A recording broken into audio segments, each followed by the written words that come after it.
টানা বৃষ্টি এবং ভারতের উজান থেকে নেমে আসা পাহাড়ি ঢলের পানির তোড়ে শুক্রবার দুপুরের পর থেকেই ফেনীর মুহুরী কহুয়া সিলোনিয়া নদীর বন্যা নিয়ন্ত্রণ বাঁধের একাধিক স্থানে ভাঙন সৃষ্টি হয় এবং সেই ভাঙন পর্যায়ক্রমে এখন দাঁড়িয়েছে 17টি।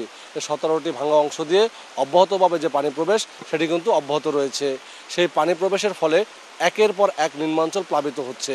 এখনও ফুলগাজী পরশুরাম হয়ে পানি ছড়িয়ে যাচ্ছে ছাগলনাইয়া সহ ফেনী সদর উপজেলার দিকে।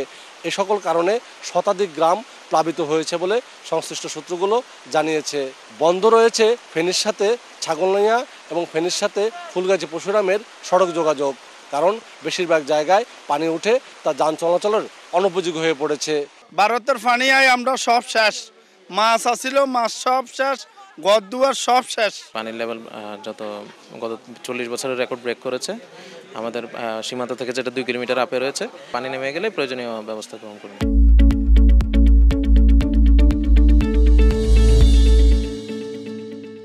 এর আগেও গত 1 জুলাই এই বাঁধের 12টি স্থানে ভেঙে বন্যার কবলে পড়তে হয়েছিল।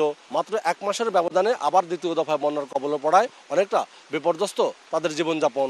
আমাদের ঘরে পানি বন্দি হয়ে গেছে, এরকম আর কি, ছেলে মেয়ে বাচ্চালে অনেক কষ্টে আছি। 1 মাস আগে যে বন্যাটা হয়েছে, বন্যা ওটি বৃষ্টি সব ডুবে গেছে। ডুবার পরে আবার আমরা নতুন করে বীজ করছে, বীজের এখন আবার সব নষ্ট হয়ে গেছে। এই বন্যার কারণে ভেসে গেছে মাঠের ফসল, পুকুরের মাছ, ঘেরের মাছ এবং ডুবে আছে বাড়িঘর। বন্যা মোকাবিলায় শনিবার স্থানীয় সংসদ সদস্য আলাউদ্দিন আহমেদ চৌধুরী নাসিমের নেতৃত্বে জেলা প্রশাসক সহ ঊর্ধ্বতন কর্মকর্তাদের নিয়ে জরুরি সভা করা হয়। আগামীবার এই ধরনের প্রবলেম না হয় এই জন্য নদীর ভিতরে টেম্পোরারি কিছু কাজ করে সলিউশন করে বন্যার প্রকোপটা একটু কমাতে পারি। আমাদের কাছে এই মুহূর্তে কিন্তু এখনো পর্যন্ত আমাদের পর্যাপ্ত ত্রাণ সামগ্রী আছে।